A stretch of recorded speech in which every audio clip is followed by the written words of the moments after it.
नमस्कार, स्वागत है आपका आज की खबर में। आपके साथ मैं हूं चित्रा सिंह और आप देख रहे हैं हमारा खास बुलेटिन। साथ ही अब आप जुड़ सकते हैं मेरे साथ भी मेरे सोशल मीडिया प्लेटफॉर्म से नीचे दिए गए सोशल मीडिया हैंडल के जरिए। तो देखिए, लखनऊ में वन नेशन वन इलेक्शन के मुद्दे पर यूपी बीजेपी अध्यक्ष पंकज चौधरी ने विपक्ष पर जमकर निशाना साधा। उन्होंने कहा कि विपक्ष ने हर चीज का विरोध करना शुरू कर दिया है। उन्होंने वन नेशन वन इलेक्शन को देश के लिए जरूरी बताया। देखिए, विपक्ष आजकल हर चीज का विरोध करना शुरू किया है। उसका क्या लाभ है देश को, क्या हानि है देश को, इसके बारे में चिंता नहीं करता है। और वन नेशन वन इलेक्शन मुझे लगता है कि देश के लिए बहुत ही आवश्यक है। अभी जेपीसी आई है, जेपीसी निर्णय करेगी, उसके बाद उसका निर्णय होगा।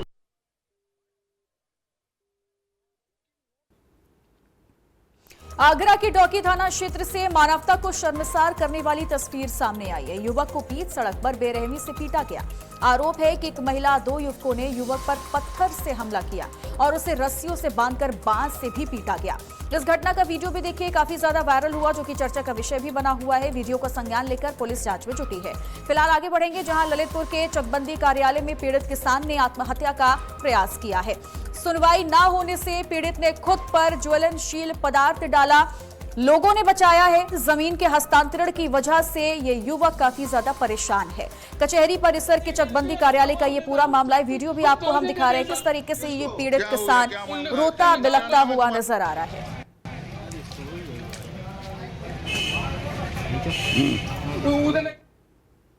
सर, ये असरफ मुसलमान है, असरफ मुसलमान है। उसने मतलब तानाशाही दे के मतलब मंत्री मन्नू को इसे मतलब फोन लगवा के हम महरोनी में मतलब फैसला जबरदस्ती करवा था।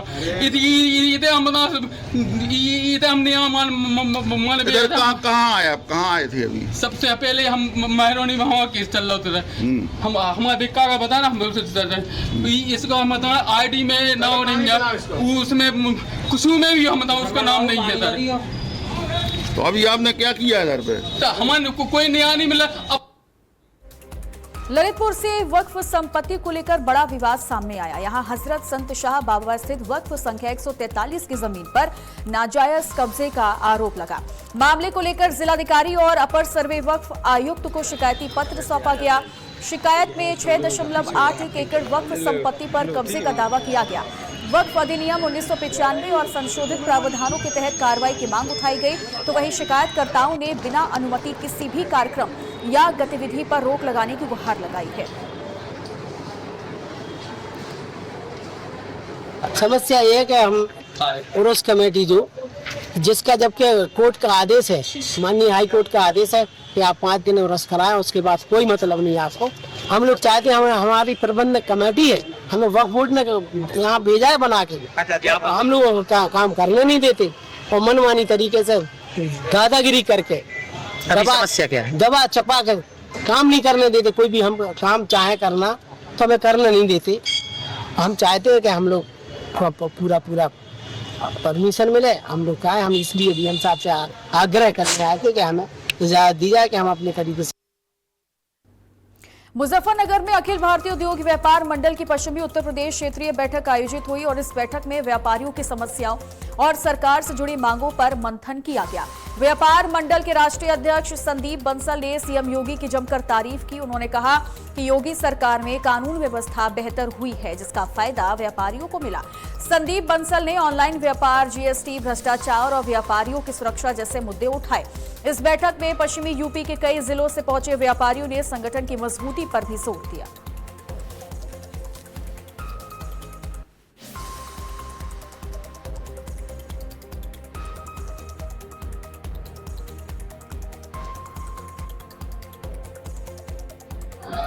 इस बैठक का उद्देश्य ये भी है कि चाहे जीएसटी का विषय हो, चाहे ई कॉमर्स का विषय हो और चाहे बांट माप का हो या सैंपलिंग का हो, इन सभी विषयों पर व्यापारी वर्ग सरकार का सहयोग करना चाहता है।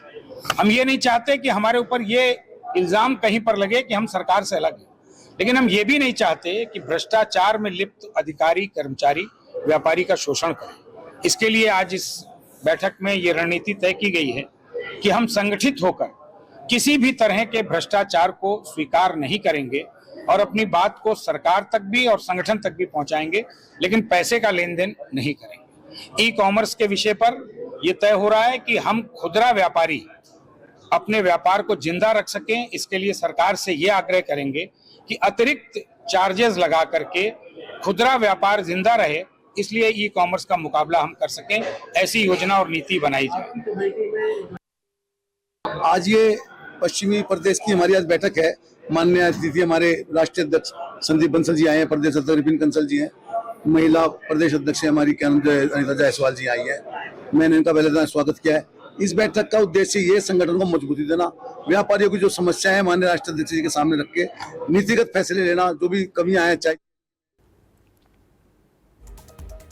और लखनऊ में संसदीय संयुक्त समिति की वन नेशन वन इलेक्शन पर प्रेस कॉन्फ्रेंस चल रही है। क्या कुछ कहा जा रहा है, आपको सुनवाते हैं। हम हमारे मतदाताओं को अंडर एस्टिमेट नहीं कर सकते। हमारा मतदाता पॉलिटिकली बहुत ही समझदार हैं, इसीलिए हमारी डेमोक्रेसी विश्व में अपना आप एक अलग स्थान रखती है। तो सबसे पहले तो हमें ये सोच के चलना पड़ेगा कि हमारा वोटर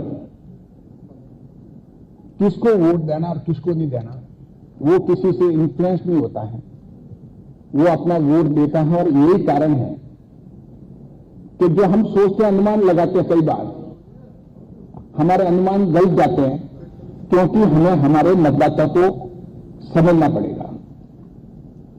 तो 1967 तक 20 साल तक 4 चुनाव, जनरल चुनाव लोकसभा और विधानसभा के साथ हुआ करते थे। 1967-68 में उसमें कांग्रेस का राज था। चुनाव साथ कराने के लिए कांग्रेस ने सेम में रियलाइज किया कि पूरे देश में चुनाव साथ होने चाहिए।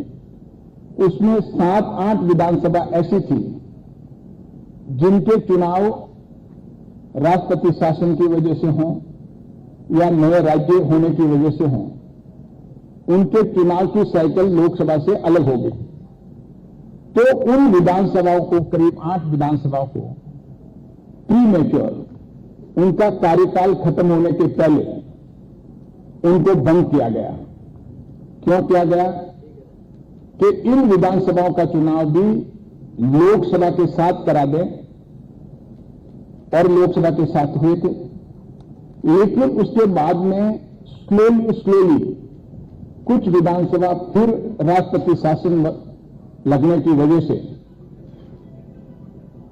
उनका अलग हो गया। चुनाव की साइकिल जो है वो बिगड़ती गई, इमरजेंसी आई तो लोकसभा का टेन्योर बढ़ा दिया गया। उससे जो एक कैलेंडर था विधानसभा और लोकसभा का चुनाव साथ होने से, वो डिस्टर्ब हुआ, और धीरे धीरे डिस्टर्ब होते हुए राज्य धीरे धीरे निकलते गए। ऐसा नहीं है कि 1967 के बाद में कुछ राज्य लोकसभा के साथ नहीं थे, तो साथ थे। अगर कोई कहते हैं कि लोकसभा और विधानसभा के चुनाव साथ होने से बेसिक स्ट्रक्चर का वायलेशन है, फेडरल स्ट्रक्चर का वायलेशन है, डेमोक्रेसी का वायलेशन है, तो सबसे पहले सवाल ये होता है, क्या जो 1967 के सारे चुनाव साथ होते थे, उसके बाद में भी कई सालों तक लोकसभा और विधानसभा के, कुछ विधानसभाओं के चुनाव लोकसभा के साथ होते थे, क्या वो बेसिक स्ट्रक्चर का, डेमोक्रेसी का और फेडरल स्ट्रक्चर का वायलेशन था? ऐसा नहीं। ये सिर्फ आर्गुमेंट है, लेकिन इसके कोई आधार नहीं। और हम देखते हैं कि उस समय ये साइकिल पूरे देश में महसूस भी किया कि लोकसभा और विधानसभा के चुनाव साथ होने चाहिए। सबसे पहले 1983 में इलेक्शन कमीशन ऑफ इंडिया ने अपनी रिपोर्ट दी 83 में कि लोकसभा और विधानसभा के चुनाव साथ कराने के लिए अपनी रिपोर्ट दी। 1999 में लॉ कमीशन ऑफ इंडिया, जो कि उसके चेयरमैन सुप्रीम कोर्ट के रिटायर्ड जज होते हैं, उस कमीशन ने लोकसभा विधानसभा के चुनाव साथ कराने की अपनी अनुशंसा दी। और यही नहीं, वर्किंग ऑफ द कॉन्स्टिट्यूशन के लिए एक कमीशन बनाया गया 2002 में भी, उसने अपनी रिपोर्ट में एक साथ चुनाव कराने के लिए अनुशंसा दी, क्योंकि सुप्रीम कोर्ट के जज उसके कमीशन के चेयरमैन थे। और उसके बाद में parliament standing committee on law and personal, जिसके चेयरमैन कांग्रेस के राज्यसभा के सांसद नचियापन थे, उसका मेंबर मैं भी था उसमें 2015 में, जिसमें सभी पार्टी के लोग होते हैं, लगभग बड़ी पार्टी के 21 मेंबर थे उसमें। 2015 में उस कमेटी में, जिसमें कांग्रेस के पार्लियामेंट के मेंबर उसके अध्यक्ष थे, उन्होंने अपनी रिपोर्ट में कहा कि लोकसभा और विधानसभा के चुनाव साथ होने चाहिए। और नीति आयोग ने अपने वर्किंग पेपर में कहा 2018 में लोकसभा और विधानसभा के चुनाव साथ होने चाहिए। फिर एक ड्राफ्ट रिपोर्ट प्रिपेयर हुई लॉ कमीशन ऑफ इंडिया का, उसने फिर कहा कि लोकसभा विधानसभा के चुनाव साथ होने चाहिए। और गवर्नमेंट ने बहुत ही हाई लेवल कमेटी 2023 में गठित की, जिसके चेयरमैन रामनाथ कोविंद जी थे, हमारे पूर्व राष्ट्रपति, और उनके सदस्य हमारे बहुत ही पॉलिटिकल, जिसको कहते हैं कि देश में जिनको पॉलिटिकल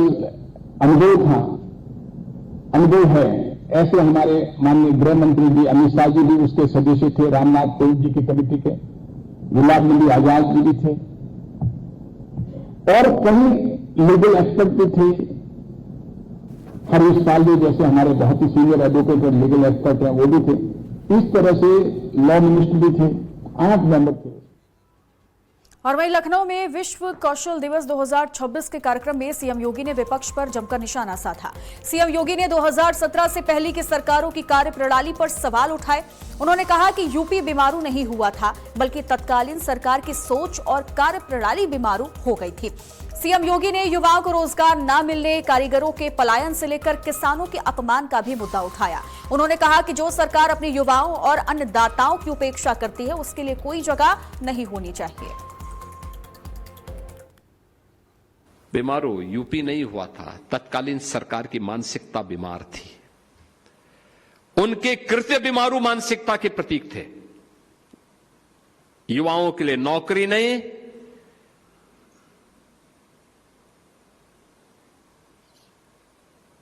जो सरकार अपने युवा की उपेक्षा करती हो,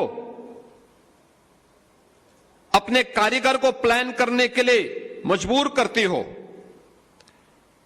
अपने अन्नदाता किसान का अपमान करती हो, उस सरकार के लिए कोई जगह नहीं होनी चाहिए। और सरकार नहीं, वह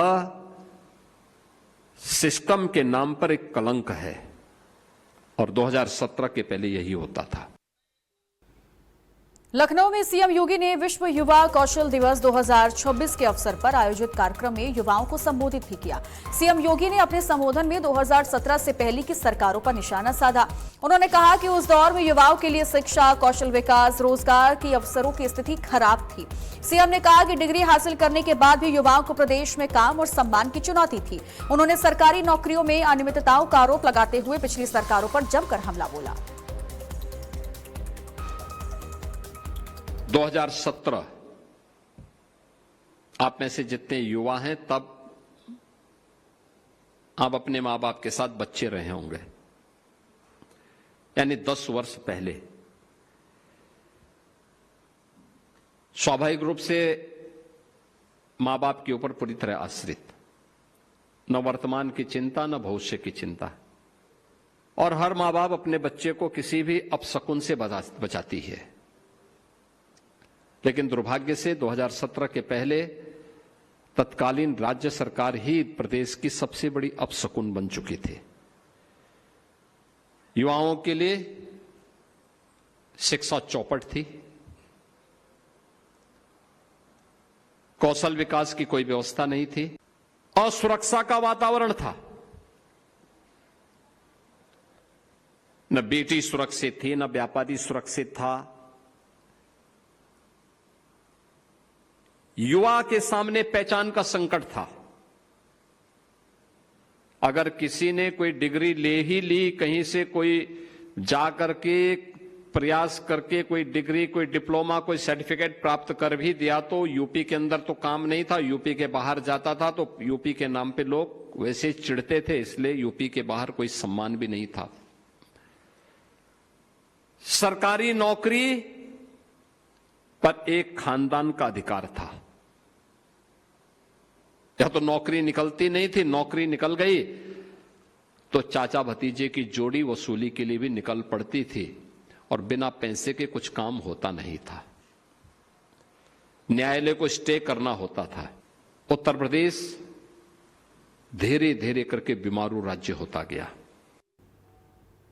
जहां झारखंड में एसआईआर को लेकर जागरूकता अभियान शुरू हो चुका है। रांची में केंद्रीय रक्षा राज्य मंत्री संजय सेठ ने जागरूकता रथ को हरी झंडी दिखाकर रवाना किया।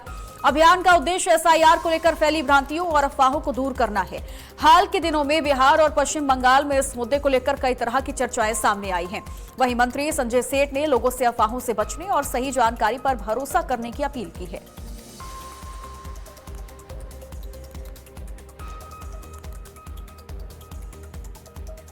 तो पार्टी उनको भी लगना चाहिए, सबको लगना चाहिए ना। ये लोग नहीं काम कर रहे तो आप जो नहीं काम कर रहे उससे सूचित कीजिए चुनाव आयोग को, और उनकी भी सबकी जिम्मेदारी, सभी राजनीतिक दल के कार्यकर्ता, सामाजिक कार्यकर्ता, आम लोग की जिम्मेदारी है कि सब लोग इसमें सहयोग करें और गणना फॉर्म को भरें। जामताड़ा में नाला पंचायत के मुखिया राष्ट्रीय मंच पर जिले का प्रतिनिधित्व करेंगे। 16 जुलाई को वाराणसी में आयोजित होने वाले राष्ट्रीय पंच सम्मेलन में वो झारखंड की ओर से शामिल होंगे। सम्मेलन का उद्देश्य पंचायत प्रतिनिधियों को ग्रामीण रोजगार और आजीविका से जुड़ी नई योजनाओं की जानकारी देना है। जिला प्रशासन ने उनको सम्मेलन के लिए अधिकृत प्रतिनिधि नामित किया। मुखिया ने कहा कि वो जामताड़ा के सफल अनुभव साझा करेंगे और नई सीख को पंचायत में लागू करने का प्रयास करेंगे। उम्मीद है कि सम्मेलन से ग्रामीण विकास और रोजगार योजनाओं को नई दिशा मिलेगी।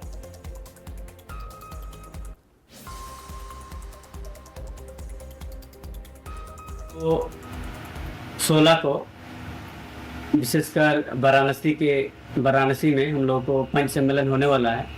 उसमें विशेषकर जो मनरेगा जो चल रही थी केंद्र सरकार की ओर से जो चलाया जा रहा था और फिर उसको बदल के VPG रामजी किया गया है, तो उसमें हमारे रूरल क्षेत्र में, गांव एरिया में किस तरह हम लोग योजना लेंगे उसमें, और योजना के माध्यम से किस तरह हमारे बेरोजगार युवाओं को एक रोजगार देने का अवसर देंगे, हमारे महिलाओं को आत्मनिर्भर बनाएंगे, आजीविका से जोड़ेंगे उनको, और हमारे शिक्षा, स्वास्थ्य एवं नाली के संबंध में हम लोग किस तरह काम कर पाएंगे जो हमारे गांव को हम लोग डेवलप कर सके।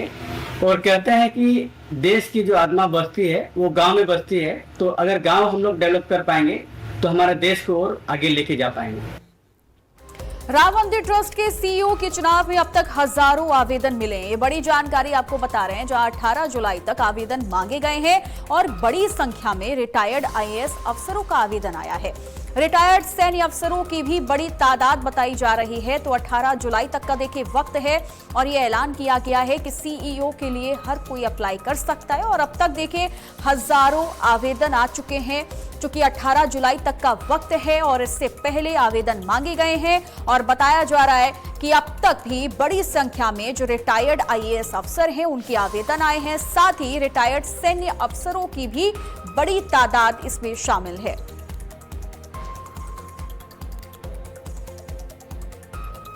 और ज्यादा जानकारी देने के लिए स्टेट हेड विवेक तिवारी जी हमारे साथ इसी खबर पर जुड़ गए हैं। विवेक जी, अब तक देखिए काफी ज्यादा संख्या में आवेदन जो है वो आ चुके हैं, क्या लगता है क्या बड़ा निर्णय लिया जा सकता है सीईओ को लेकर ट्रस्ट की तरफ से? देखिए, ट्रस्ट के लिए एक बड़ा चैलेंज खड़ा हो गया है कि इतने सारे आवेदन आ रहे हैं। जो हमारी जानकारी है कि कल शाम तक यानी मंगलवार देर शाम तक 1000 के ऊपर आवेदन पहुंच चुके थे और अभी 18 जुलाई तक लास्ट डेट है। तब तक ये माना जा रहा 3 से 4 हजार आवेदन करता उनके आवेदन मिल जाएंगे। तो अब ये तय करना पड़ेगा कि इसमें से किसको छांटा जाए, किसको निकाला जाए, किसको शॉर्टलिस्ट किया जाए। और जो 3 सदस्यीय समिति बनाई गई है इसके लिए, वो इस पर मंथन कर रही है कि ये काम किया कैसे जाए आगे। तो उसके लिए अलग से एक स्टाफ नियुक्त किया जाने की खबर है। एक सचिव एक और 3 सदस्यीय समिति में जोड़ा जाएगा जो केवल शॉर्टलिस्ट करेगा इन हजारों आवेदनों में से कुछ लोगों को जिनको फाइनली जिनको सेलेक्ट किया जाना है। और इसमें बड़ी तादाद जो है वो रिटायर्ड IAS अफसर हैं, जिसके पास प्रबंधन का भी अनुभव है, रिटायर्ड सेना के अफसर हैं, उनकी संख्या भी बहुत ज्यादा है।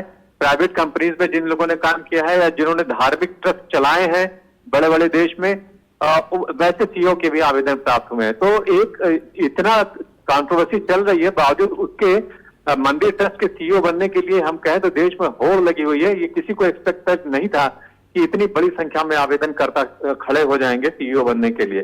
तो फिलहाल अभी 18 जुलाई तक ये सारे आवेदन जब इकट्ठा हो जाएंगे, फिर एक सचिव तैनात होगा जो इसको शॉर्टलिस्ट करेगा और फाइनली फिर वो जो 3 सदस्यीय कमेटी है वो तय करेगी कि इसको बनाया जाए। एक खबर इसमें और भी है कि विश्व हिंदू परिषद और संघ ने अपने आप को इस प्रक्रिया से दूर कर लिया है कि वो किसी को बैक नहीं करेंगे, मेरिट पे ही ये सिलेक्शन होना है CEO का, और जो 3 सदस्यीय कमेटी बनी है वही ये तय करेगी। ना इसमें BHP का कोई रोल होगा, ना कोई संघ का रोल होगा, ठीक है। वो मेरिट पे सारी चीजें तय होंगी। ठीक है, लेकिन क्या कोई क्राइटेरिया भी तय किया गया है कि इस लिस्ट में अगर जो लोग शामिल होते हैं सिर्फ उन्हें ही ये जिम्मेदारी या फिर उन्हें ही चूज किया जा सकता है CEO के पद के लिए? कोई क्राइटेरिया तय हुआ है क्या अब तक? जी हाँ, इसके लिए काफी सारे क्राइटेरिया तय, जैसे 50 से 70 साल के बीच के एज होनी चाहिए, वो हिंदू होना चाहिए, वो राम का भक्त होना चाहिए, ये सारी चीजें हैं। उसके पास कम से कम 20 से 30 साल का एक्सपीरियंस हो इस तरह के ट्रस्ट को चलाने का। तो बहुत सारे इसमें जो अहर्ता हैं वो रखी गई थी और उसी के आधार पर ये जो आवेदन है वो किए जा रहे हैं। तो अब इसमें से क्या क्राइटेरिया और बनाया जाता है जिससे शॉर्टलिस्ट करने में आसानी हो, ये देखना समिति का काम है। लेकिन हजारों आवेदनों में से कुछ एक व्यक्ति का उसमें चुनाव होना है। आप ये सोचिए कि 3-4 हजार या 5 हजार तक अगर आवेदन 18 जुलाई तक आ जाते हैं तो उसमें से किसी एक व्यक्ति का चुनाव कितना मुश्किल होगा, कितना चैलेंजिंग होगा, ये अंदाजा लगाया जा सकता है। ठीक है, बहुत बहुत शुक्रिया आपका तमाम जानकारी देने के लिए। और चलिए इन खबरों के साथ इस बुलेटिन में इतना ही। आप देखते रहिए आज की खबर। नमस्कार।